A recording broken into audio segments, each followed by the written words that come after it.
ओम अखंडानंदसंबोधो वंदनादि यस्य जायते गोविंदं तमहं वन्दे चिदानन्दतनुं गुरुं शङ्करं शङ्कराचार्यं केशवं बादरायणं सूत्रभाष्यकृतौ वन्दे भगवन्तौ पुनः पुनः ईश्वरो गुरुरात्मेति मूर्तिभेदविभागिने व्योमवद्व्याप्तदेहाय दक्षिणामूर्तये नमः। ओम शांति शांति शांति। 551 551 श्लोक हम टीका में देख रहे थे। मनस्तु सर्वं जानाति सर्ववेदन कारणम यत् तस्मान् मन एवात्मा प्राणस्तु न कदाचन। मन सब जानता है, सभी के वेदन का कारण है, सर्ववेदन कारणम यत् यत् सर्ववेदन कारणम तस्मात् इसलिए मन एवं आत्मा मन ही आत्मा है, न प्राण कदाचन प्राण आत्मा नहीं। इसमें हमने श्लोक का अर्थ देख लिया था कि जो जड़ है वो आत्मा नहीं हो सकता, उसको भान नहीं होता। जैसे सुषुप्ति में मन को भान होता है, ज्ञान होता है, प्राण को ज्ञान नहीं होता है। इसलिए जिसको ज्ञान नहीं होता वो आत्मा नहीं हो सकता। न आत्मा भवितुम अर्हति।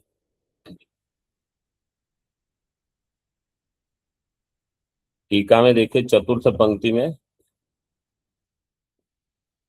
यद्वद अन्वय व्यतिरेकाभ्याम ज्ञानम मनोधर्म न तो प्राणस्य इति सिद्धम। अन्वय व्यतिरेक के द्वारा ज्ञान किसका धर्म है? मन का, प्राण का नहीं, ये सिद्ध हो गया। इसी प्रकार तद्वद अन्वय व्यतिरेकाभ्याम संसारोपि मनस एव।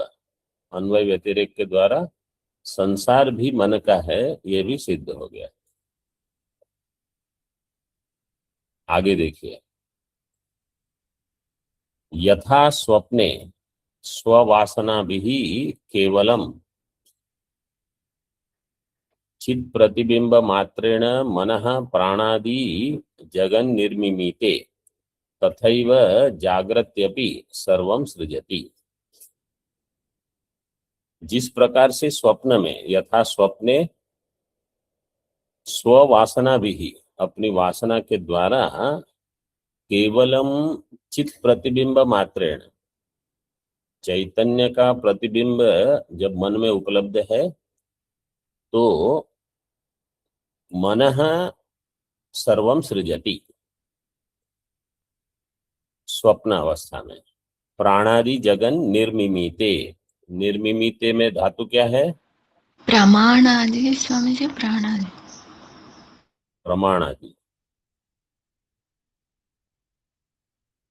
प्रमाण का अर्थ है प्रमाण, आदिपद से प्रमाता, प्रमेय, ये सब। जगन निर्मिमीते, मांग माने धातु से कौन सा लकार है? लट लकार। मिमीते। और लिट लकार में क्या होगा? लिट लकार में ममे बनेगा। ममे ममाते मेमिरे मेमिरे मेमिरे। तो यहाँ ये जुहोत्यादि गण की जो धातु है, इसमें लट लकार में ही आपको अभ्यास होता है। क्यों? क्योंकि जुहोत्यादिभ्य श्लू, श्लू होने से श्लौ सूत्र के द्वारा द्वित्व हो जाता है, तो माँ माँ ते हो जाएगा। पिता आत्मने पदानंत तेरे, तो माँ माँ ते। और फिर क्या सूत्र लगेगा? मी मीते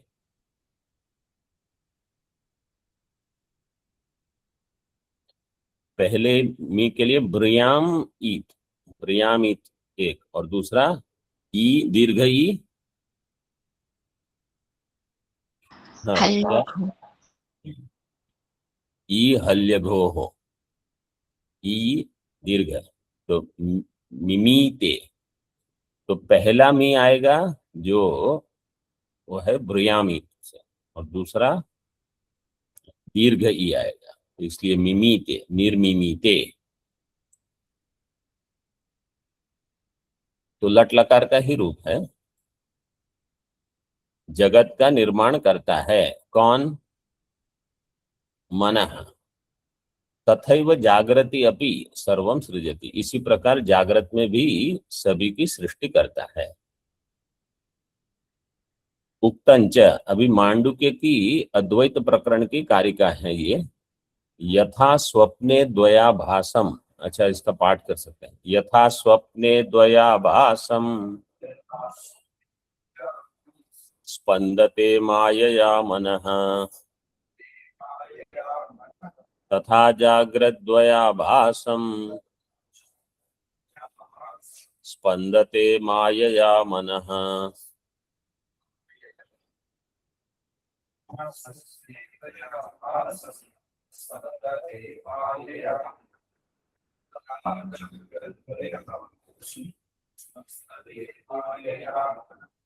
अद्वयं च द्वयाभासं यथा स्वप्नेन संशयः, अद्वयं च द्वयाभासं तथा जागरन्न संशयः। ये दोनों कारिकाएं उसी वही प्रकरण में आती है, अद्वैत प्रकरण में। 29-30, 3-29, 3-30, 329 एंड 30। तो ये देखो, अभी ये कारिका क्या कहती है? जैसे स्वप्न में मनः माया द्वयाभासम स्पंदते, स्वप्न में माया के कारण मन ही द्वैत रूप में भासता है, ऐसे ही जागृत में भी मन ही द्वैत रूप में भासता है। अब स्वप्न में मन प्रमाण, प्रमाता, प्रमेय, इन सब की सृष्टि करता है, वो तो हम स्वीकार कर लेते हैं। जागृत में इसको स्वीकार करना, ये हमारी साधना है। तो विचार पूर्वक स्वीकार करना, श्रद्धा से स्वीकार करना एक है, विचार पूर्वक स्वीकार। तो आरंभ की जो साधनाएं हैं वो ये है कि हम वहां जाए, उस मंदिर में जाए, सभी मंदिरों के दर्शन करें, जड़ चढ़ाए, बिल्व चढ़ाए, ये हो गई आरंभ की साधना। ये अंतिम साधनाएं हैं कि जागृत में जो द्वैत दिख रहा है मेरे मन का ही स्पंदन है। क्यों? अन्वय व्यतिरेक से सिद्ध हुआ है कि मन है तो द्वैत है, मन नहीं है तो द्वैत नहीं है।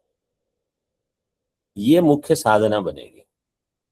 तो जिनको क्रिया प्रधान साधना में ही रुचि लगती है, उनको विचार प्रधान साधना में आते आते ही समय लगेगा।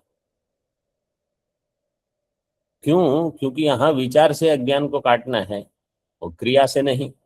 और वो क्रिया का अभ्यास हो चुका है कि हम कुछ करेंगे, कुछ करेंगे। अरे कुछ मत करो, केवल विचार करो, और विचार करके ये सिद्ध करो कि ये मन का ही स्पंदन है। अगली कारिका भी क्या कहती है? अद्वय, अद्वय रूप है आत्मा। अद्वयम आत्मा च द्वयाभासम यथा स्वप्ने, जैसे स्वप्न में अद्वितीय आत्मा ही द्वैत रूप में भासता है, ऐसे ही जागृत में भी अद्वितीय आत्मा ही द्वैत रूप में भासता है, मन के कारण, मन के निमित्त होने से।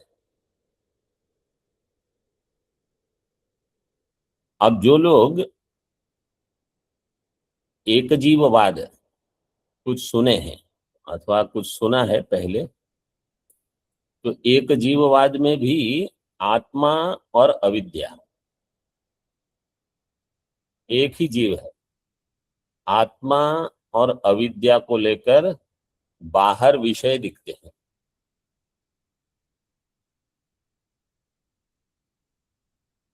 तो जो भी बाह्य प्रपंच है उसी एक जीव की कल्पना है। और वह जीव कैसा होगा? समष्टि अभिमानी, चैत्र मैत्र देवदत्त इस रूप में नहीं होकर समष्टि का जो अभिमानी होगा वही वास्तव में एक जीव होगा, व्यक्तिगत रूप से नहीं। तो अगर कोई कहे कि अच्छा तो फिर एक जीववाद तो केवल हिरण्यगर्भ के लिए ही संभव है, तो बाकी सब लोगों को क्या होगा? तो विचार पूर्वक, भले हिरण्यगर्भ पद आपका न हो, लेकिन हिरण्यगर्भ की जो चित्त शुद्धि है, ऐसी चित्त शुद्धि जिसको प्राप्त है, उनके लिए एक जीववाद संभव है। तभी आचार्य, चाहे वो गौड़पादाचार्य जी हो, चाहे मधुसूदन सरस्वती जी हो, चाहे भाष्यकार भगवान हो, वो जहां इसका उदाहरण देते हैं उनके लिए भी संभव है। तो वो हिरण्यगर्भ पद पे तो बैठे नहीं है, फिर भी एक जीववाद का प्रतिपादन उनके लिए संभव है। तो इसमें दो तीन चीजें, शुद्धि किस प्रकार की होनी चाहिए। एक, शुद्धि का स्तर क्या है कि राग द्वेष ना हो। जैसे हमारे अपने शरीर के किसी अवयव के प्रति हम राग द्वेष नहीं करते, ऐसे बाह्य भी किसी के प्रति राग द्वेष नहीं। एक। दूसरा, बाह्य निमित्त से हमारे सुख दुख तय होते हैं। इसके कारण मुझे ये हुआ, उसके कारण मुझे ये हो रहा है, अब ठंड है, वर्षा है, इसलिए ये हो रहा है। ऐसा विचार नहीं करके जो ये विचार करने में समर्थ है कि केवल अविद्या ही समस्या है, कोई अन्य देश काल वस्तु व्यक्ति परिस्थिति ये सारे तो आरंभ में सभी लोग समझ सकते हैं। वो तो बच्चा भी जानता है कि इसने मुझे कहा इसलिए मैं रो रहा हूँ, उसने मुझे चॉकलेट नहीं दी इसलिए मैं रो रहा हूँ। ये विचार वेदांत अध्ययन करने के बाद नहीं चाहिए। तो अविद्या ही मेरी समस्या है। जिनको ये समझ में आ गया उनकी चित्त शुद्धि इतनी है हिरण्यगर्भ के सदृश। तो बाह्य जगत निमित्त बन रहा है मेरे सुख दुख का, इसको छोड़ सकते हैं। तो अभी एक ही जीव रहा, न जगत रहा, न कहीं भी अन्य जीव जिससे राग द्वेष हो, एक ही है।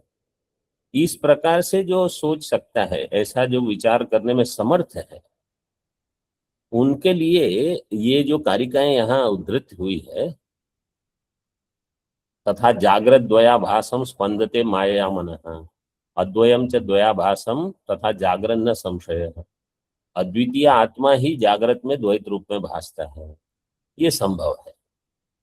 तो मांडुक्य में ये कारिकाएं जहां आई है अद्वैत प्रकरण में, अभी प्रकरण तो सभी लोगों को शायद स्मरण नहीं होगा, वहां प्रकरण ये है कि श्रुति और युक्ति पूर्वक जीव की उत्पत्ति, अन्य जीव की उत्पत्ति अथवा जगत की उत्पत्ति का निषेध कर दिया।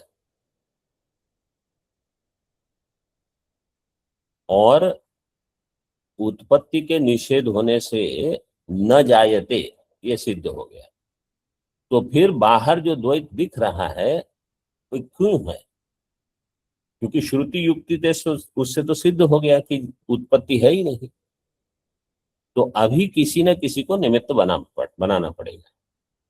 उसको आप या तो मन कहो अथवा अविद्या कहो। तो यहां मन को लेकर विचार हुआ है। इसलिए कोई कह सकता है कि मन है तो ज्ञान है, द्वैत का भान है, मन है तो संसार है, इसलिए मन ही आत्मा है। इति सुषुप्तौ, और सुषुप्ति में न किंचिद अवेदिशम इति सर्व प्राणी अनुभवात, सुषुप्ति में न किंचिद अवेदिशम कुछ मुझे भान नहीं हुआ, ये सभी का अनुभव है। अवैधी श्रम में क्या धातु है? विद ज्ञान और लकार लुंग लकार परस्मय पद, उत्तम पुरुष है। अवैधी श्रम न किंचित अवैध, तो सुषुप्ति में ज्ञान नहीं होता, ये सर्व प्राणी अनुभवात। द्वैतस्य अभावात न संसार है, तो सुषुप्ति में मन नहीं है, इसलिए कोई भान नहीं, कोई ज्ञान नहीं है, द्वैत का अभाव है, संसार नहीं है। तो ये अन्वय व्यतिरेक बता दिया। देखिए, सति तस्मिन् द्वैत भानम संसारश्च, असति तस्मिन् च द्वैताभानम संसाराभावश्च। तस्मिन् सति, तस्मिन् का अर्थ है मन, मन के होने पर द्वैत का भान, संसार भी, संसारश्च। असति च, और मन के नहीं होने पर द्वैताभानम संसाराभावश्च, द्वैत का भी अभान, संसार का भी अभाव। तो इससे क्या सिद्ध होगा? तस्मान मन एव आत्मा भवितुम अर्हति न तो प्राण कदाचन इति, इसलिए मन ही आत्मा है, प्राण नहीं। ये सिद्ध हो गया। अब इनका खंडन करेंगे आगे, और पहले दो श्लोक है। संकल्पवान हम चिंता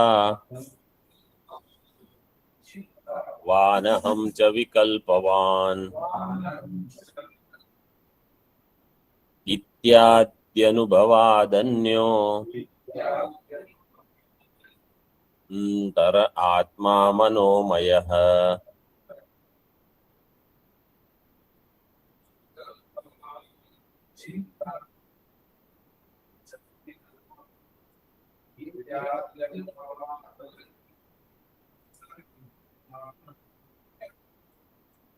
अहम संकल्पवान, अहम चिंतावान च विकल्पवान इत्यादि अनुभवात अन्योंतर आत्मा मनोमय है। इस प्रकार से हमारी अपनी समझ बनती है कि मैं संकल्पवान हूँ, चिंतावान हूँ, विकल्पवान हूँ।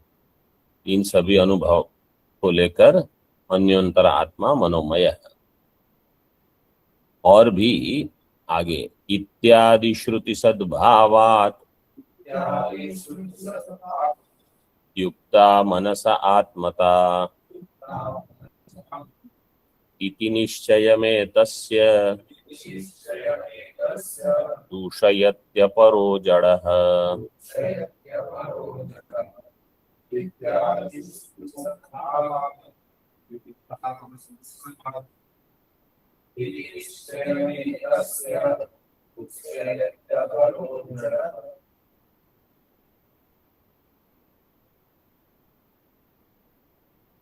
संकल्प इत्यादि श्रुति, पूर्व श्लोक के साथ इसका अन्वय करना है। अन्योंतर आत्मा मनोमय है, ये जो श्रुति है, इत्यादि श्रुति सद्भावात, ये श्रुति भी उपस्थित है, इसलिए युक्ता मनसा आत्मता, मन की आत्मता, युक्ता मनसा आत्मता युक्ता इति निश्चयम एतस्य अपरो जड़ः दूषयति, इसलिए मन की आत्मता युक्त है। मन की आत्मता कैसे सिद्ध हुई? युक्ति और श्रुति दोनों को लेकर। यह अन्योंतर आत्मा मनोमय है, ये तैत्तिरीय श्रुति है। यह जो निश्चय हुआ उसका फिर अपरो जड़ः, कोई और एक जड़ का अर्थ है, वो भी इतना विचारवान नहीं है, मूढ़ है, लेकिन वो मन आत्मवाद का खंडन करेगा इस निश्चय का।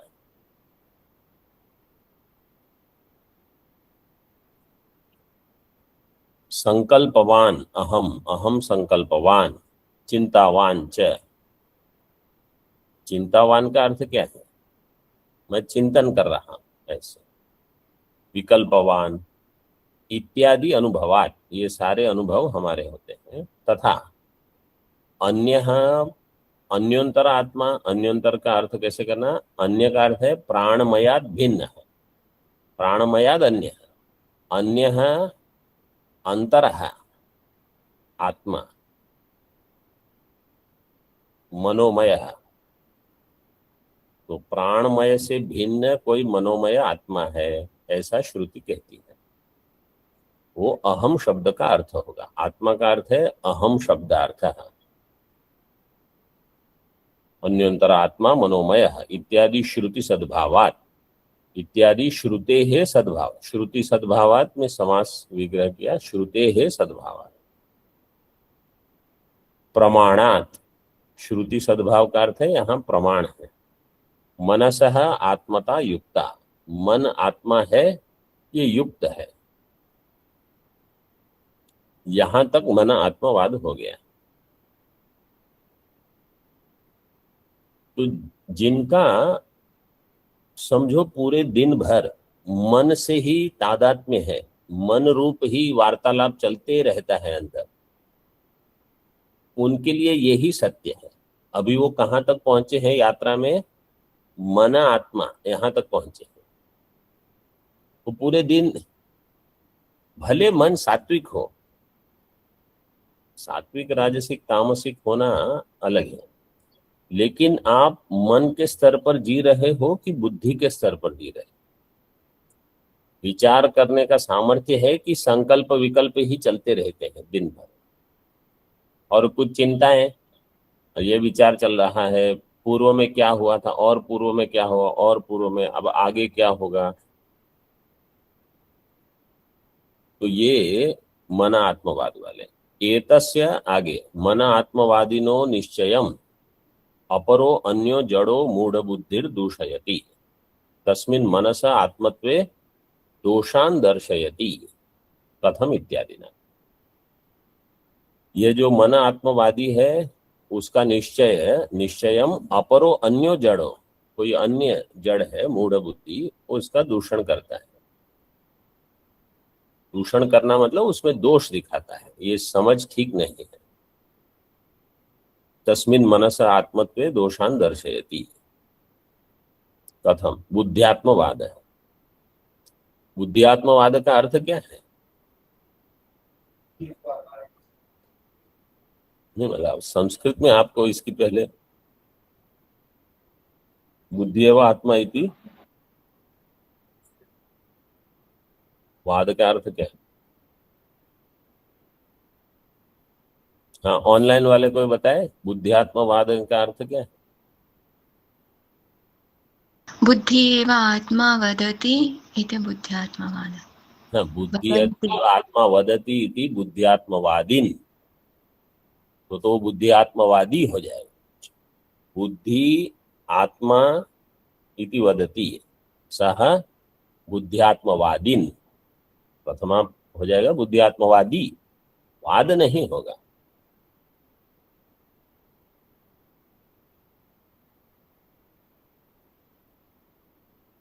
तस्यवाद है ऐसे कर सकते हो, तस्यवाद है, वाद का अर्थ है कथनम। हाँ, वाद का अर्थ है वास्तव में वदति, तो कथनम वद धातु से जो होगा, ऐसा जो कहता है मतलब ऐसा जो मानता है कि बुद्धि ही आत्मा है, ये उसका मत हो गया। ये आप मत तो अलग से बताते हो, बुद्धि आत्मा है ऐसा जो कहता है वो हो जाएगा बुद्धि आत्मवादी, और उसका कथन हो जाएगा बुद्धि आत्मवाद है। कथम मनस आत्मत्वम करणस्य दृगादिवत् कर्तृप्रयोज्यं करणं न स्वयं तु प्रवर्तते।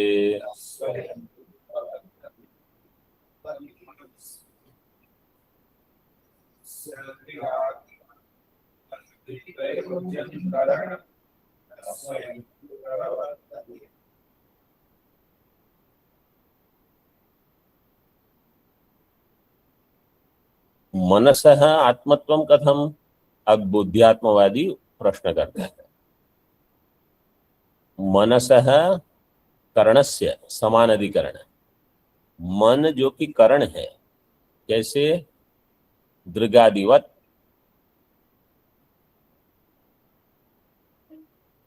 तो यहां अनुमान हो गया एक, मन मन अनात्मा, हेतु क्या होगा?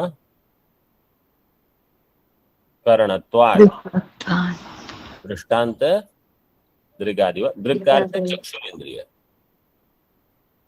मन अनात्मा करणत्वात् दृगादिवत।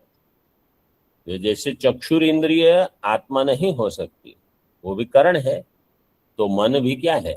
करण है, इसलिए यह भी आत्मा नहीं हो सकता। करण में लक्षण क्या होता है? कर्तृ प्रयोज्यम करणम। कर्तृ प्रयोज्यम समास का विग्रह बिना टीका में देख के बोलिए। कर्ता प्रयोज्यम, कर्ता के द्वारा जो जिसका प्रयोग हुआ है।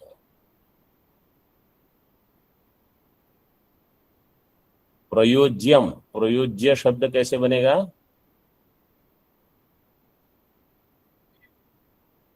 युजिर योगे से न्यत् प्रत्यय। कर्ता प्रयोग ऋणियत, हाँ, लेकिन इसके पहले णिच करना पड़ेगा। प्रयोज्य, कर्ता प्रयोज्य, कर्ता के द्वारा जो जिसका योग हो रहा है, तो णिजंत प्रयोग है। कर्ता प्रयोज्यम करणम, यहां ल्यप नहीं है। प्रयोज्य शब्द स्वतंत्र हो तो ल्यप होगा, यहाँ त्वा ल्यप नहीं है, यहाँ केवल णिच करके ण्यत करेंगे। Swamiji, here it says nich and lyap, not nyat. तो इफ यू से, अगर यहाँ ल्यप होगा तो ये पहली कोई क्रिया होनी चाहिए और फिर आगे और क्रिया होगी। यहाँ एक क्रिया नहीं बता रहे, कर्ता प्रयोज्यम करणम। कोई अगर ऐसा हो कि भुक्त्वा गच्छति, स्नात्वा तिष्ठति, तो दो क्रियाएं हैं यहाँ, लेकिन ऐसी क्रिया नहीं है। कर्तृ प्रयोज्यम कारणम, न स्वयं तू प्रवर्तते, वो स्वयं प्रवृत्त नहीं होता है। और युज का योज कैसे हो जाएगा? पुगंत लघु पदस्य। उगंत लघु पदस्य। कर्तृ प्रयोज्यम कारणम, करण जो होगा वो कर्ता के द्वारा प्रयोज्य होगा, स्वयं न तू प्रवर्तते, वो स्वयं प्रवृत्त नहीं होगा। ये हेतु हमने पहले देख लिया है। तो इंद्रियों के प्रकरण में टीका में, दृगादिवत चक्षुरादिवत करणस्य मनसः आत्मत्वं कथम भवितुम अर्हति। दृगादिवत का अर्थ है चक्षुरादि, जैसे चक्षुरादि करण है वो आत्मा नहीं हो सकते, ऐसे ही मन आत्मा नहीं हो सकता। कर्तृ प्रयोज्यम, कर्ता प्रयोज्यम करणम स्वयं तु न प्रवर्तते। क्यों? स्वतंत्र कर्ता क्रियायाम स्वातंत्र्येण विवक्षितः। कर्ता कैसा है? स्वतंत्र, पाणिनि महर्षि जी का सूत्र है, स्वतंत्र कर्ता।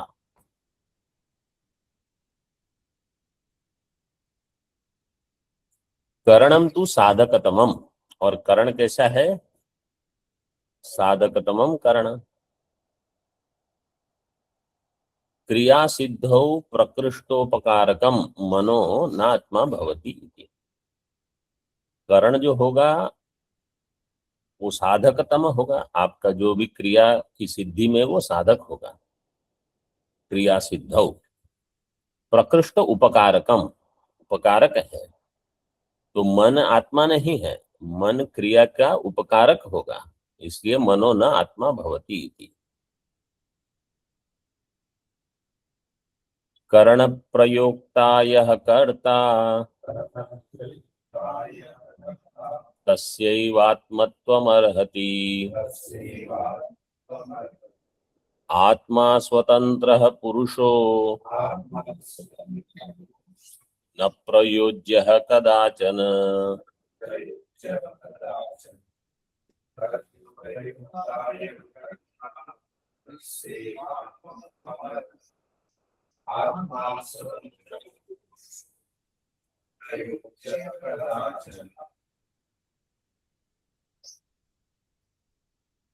यह करण प्रयोक्ता कर्ता तस्यैव आत्मत्वम अर्हति। जो करण का प्रयोक्ता है, मतलब जो करण को ग्रहण करके कुछ करेगा क्रिया, वही वास्तव में कर्ता होगा। उसी का आत्मत्व योग्य है। तस्यैव आत्मत्वम अर्हति। आत्मा स्वतंत्रः पुरुषः न कदाचन प्रयोज्यः। आत्मा प्रयोज्य नहीं है। आत्मा क्या होगा? प्रयोक्ता। करण कैसा होगा? प्रयोज्य। तो जो आत्मा होगा वो स्वतंत्र होगा, प्रयोज्य नहीं होगा। मतलब कोई व्यक्ति भी हो, अगर समझो सेवक है, कोई कोई दास है, और जैसे स्वामी कहेगा ये करो वो करेगा, तो करण हो गया उस समय। और जो अपनी स्वतंत्रता से अगर कुछ कार्य करेगा तो वो उसका कर्ता होगा। तो एक ही वस्तु को कभी कर्ता संज्ञा प्राप्त हो सकती है, उसी को कभी करण संज्ञा होगी। तो उसकी मुख्य संज्ञा होगी कर्ता, लेकिन जब कोई अन्य कर्ता होगा तो वो करण बन जाएगा।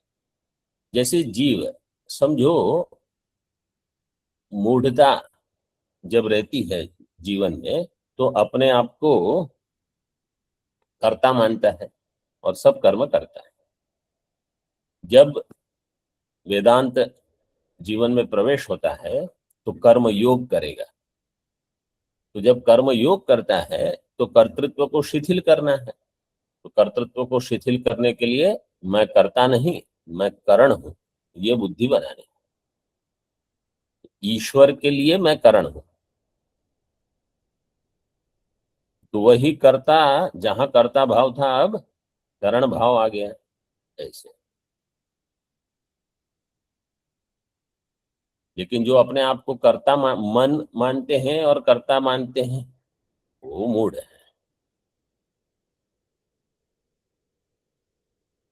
यह करण प्रयोक्ता, करण से प्रयोक्ता, प्रयोग करता, प्रयोक्ता का अर्थ है प्रयोग करने वाला।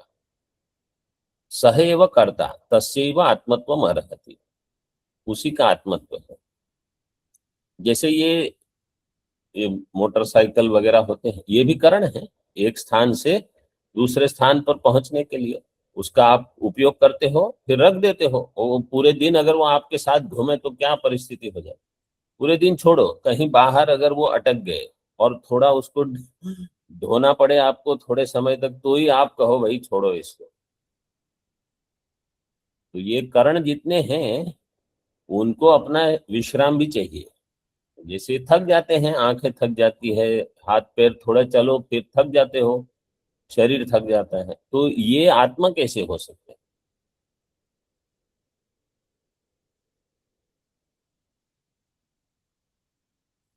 यह स्वतंत्र पुरुष स एव आत्मा न प्रयोज्य परतंत्र करण रूप कदाचित।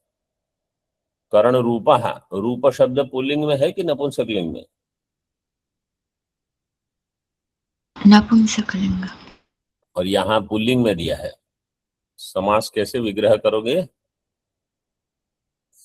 करणम रूपम यस्य कस्य।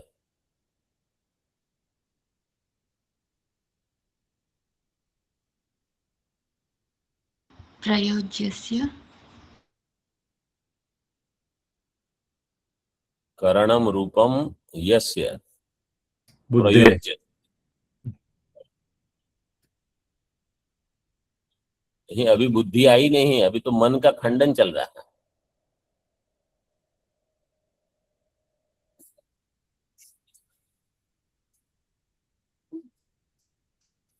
मनसः। ठीक से उत्तर कुछ आधा आधा पुरुषस्य करणम रूपम यस्य पुरुषस्य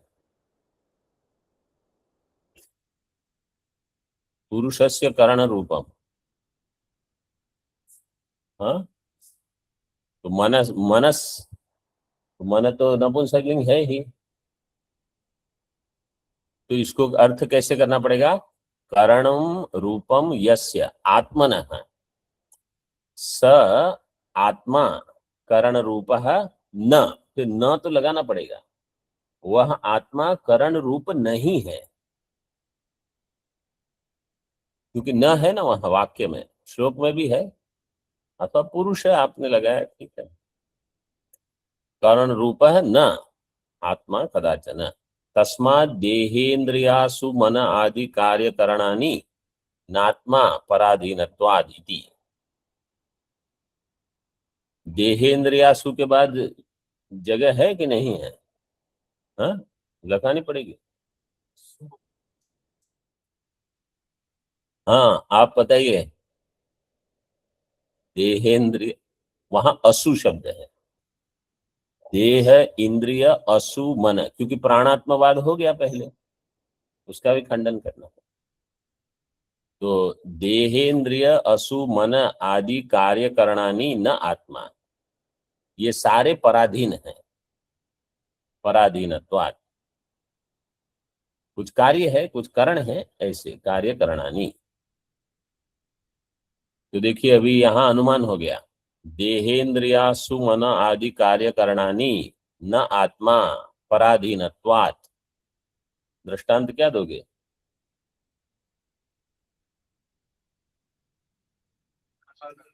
हाँ, कुठारादिवत। क्या आपने कहा? चक्षु के पक्ष में इंद्रिय आ गए हैं, तर्क संग्रह। दृष्टांत सपक्ष होता है कि विपक्ष होता है?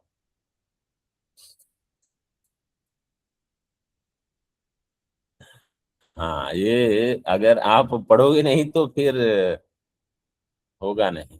ये समझ में आया? देह इंद्रिय असु शब्द प्राण के लिए, मन आदि ये सब कार्यकरण है, ये पराधीन है। जैसे प्राण का प्राणायाम कर सकते हो आप, रोक सकते हो थोड़े समय के लिए।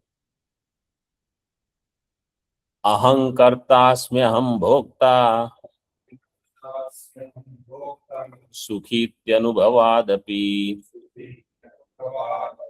बुद्धिरात्मा भवत्येव बुद्धिधर्मो ह्यहंकृतिः।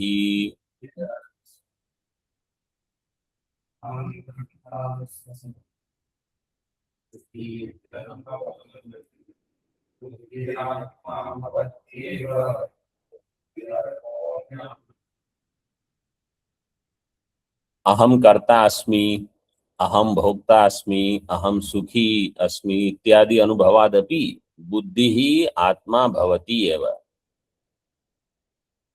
बुद्धि धर्मो अहंकृति, बुद्धि का धर्म है अहंकृति, अहंकार। अहंकार बुद्धि का धर्म है। ऐसे जैसे अंतःकरण चतुष्टय अगर लो तो अहंकार को बुद्धि में गिन लो और चित्त को मन में, तो चार में से दो बना देते हैं ऐसे। तो इसलिए यहां दे दिया, पहले ये विषय आ चुका है, अहंकार का लय बुद्धि में और चित्त का मन में, ऐसे सप्तदश सूक्ष्म शरीर सप्तदशांग कहा था।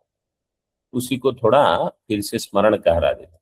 तो बुद्धि का ही धर्म है अहंकार, तो अहंकार जहां होगा वही आत्मा है। अहम करोमि ऐसे, और अनुभव है अहम कर्ता, अहम भोक्ता, कर्म फल से भोक्ता, अहम सुखी, मैं सुखी हूं, दुखी हूं। ये सारे अनुभव होने से बुद्धि ही आत्मा होगी, बुद्धिर आत्मा भवति ही यस्मात् अहंकृतिर बुद्धि धर्मो बुद्धे है एवं धर्म इति, वो बुद्धि का ही धर्म है, इसलिए बुद्धिर आत्मा। अन्योन्तर आत्मा विज्ञानमय इति वदति निगमः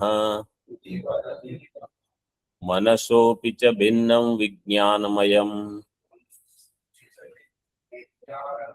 कर्तृरूपमात्ममात्मा कर्तृरूपमा कर्तृरूपमात्मानम्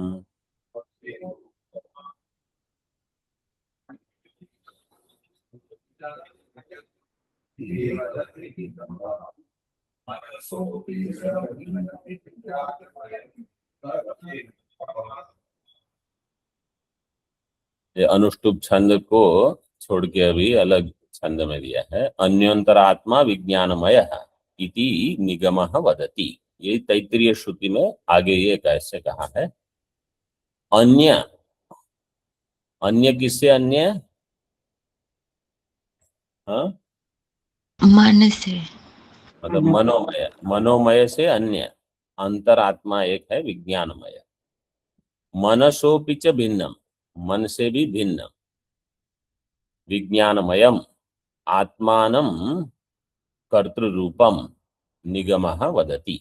आत्मानं कर्तृरूपम, ये विज्ञानमय कर्ता रूप है ऐसा श्रुति कहती है, और मनोमय करण रूप है ऐसा भी श्रुति ने कहा। तो भेद स्पष्ट है, जो कर्ता रूप है वही आत्मा होगा। टीका देख लीजिए। अन्योंतर आत्मा विज्ञानमय इति निगमो वदति। मनोमयात् अंतरो भिन्नश्च आत्मा विज्ञानमय इति तैत्तिरीय श्रुति कथयति। तैत्तिरीय श्रुति कहती है मनोमयात् अंतरो भिन्नश्च आत्मा विज्ञानमय। मनसोपि भिन्नम कर्तृरूपम विज्ञानमयम आत्मा आत्मानंच वक्ति। मनसोपि भिन्न, मन से भिन्न, कर्तृरूपम विज्ञानमयम आत्मानं वक्ति श्रुति अथवा निगम। अंतःकरणमेव यदा संशयात्मक वृत्तिमत् तदा मनः, यदा अध्यवसायात्मक वृत्तिमत् तदा बुद्धि ही। अंतःकरण ही जब संशयात्मक हो तो मन है, अध्यवसायात्मक हो तो बुद्धि है। अथवा अहम वृत्तिरहम इत्याकारकम ज्ञानम बुद्धि। अहम वृत्ति, अहम इत्याकारकम ज्ञानम बुद्धि। इदम वृत्ति ही इदम इत्याकारकम ज्ञानम मनो भवेत्। इदम इत्याकारक ज्ञान जो है वो मन है। तो इस प्रकार से अहम और इदम ऐसे अगर विभाग करोगे तो जो अहम है वो बुद्धि और इदम होगी वो मन है, क्योंकि वो करण है। मन से लेकर आगे घट पटादी ये सारे इदम हो जाएंगे। अहम वृत्ति ही प्रमातारम विषयी करोति, इदम वृत्तिस्तु बाह्य वस्तु विषयी करोति इति। अहम वृत्ति जो है वो प्रमाता को विषयी करेगी। विषयी करोति मतलब प्रमाता विषयो यस्य वृत्ते है सा अहम वृत्ति प्रमातृ विषयी का, वो अहम वृत्ति हो जाएगी प्रमाता को विषय करने वाली। और इदम वृत्ति किसी अन्य वस्तु प्रमाता से बाह्य जो भी है उसके लिए इदम वृत्ति बाह्य वस्तु विषयी करती। वस्तु नपुंसकलिंग। ओम पूर्णमदः पूर्णमिदं पूर्णात् पूर्णमुदच्यते पूर्णस्य पूर्णमादाय पूर्णमेवावशिष्यते। ओम शांति शांति शांति। शंकरं शंकराचार्यं केशवं बादरायणं सूत्रभाष्यकृतौ वन्दे भगवन्तौ पुनः पुनः। ईश्वरो गुरुरात्मेति मूर्तिभेदविभागिने व्योमवद्व्याप्तदेहाय दक्षिणामूर्तये नमः। ओम शांति शांति शांति।